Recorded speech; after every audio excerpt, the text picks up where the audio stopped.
falls at the ground. Pandya was convinced this is the end of his life.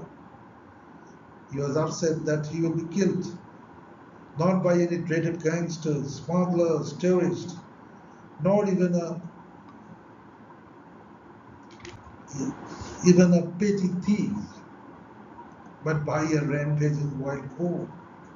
That also in these remote jungles like this, which is not explored by any member of the civilized world.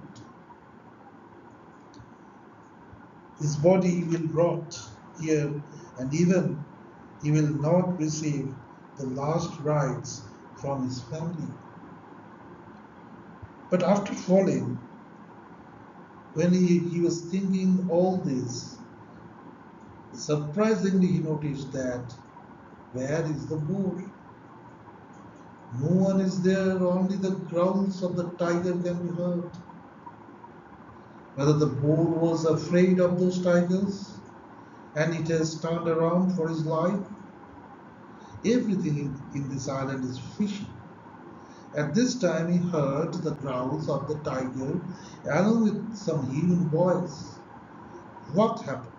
Is someone being chased by the tigers? Only questions, no answer.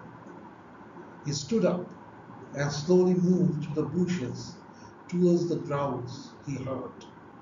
He must know what is going on here.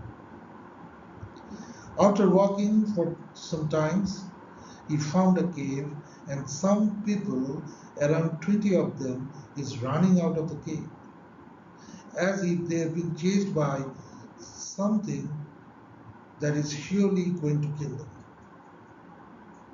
He thought whether the tigers have attacked the people, but by observing the clothing of these people, he was convinced that they are not from these islands. They are from outside.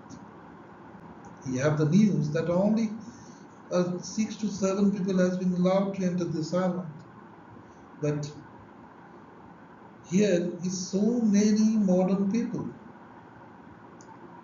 Whether his source has provided him false information, but he was a very reliable source. He will not bluff him.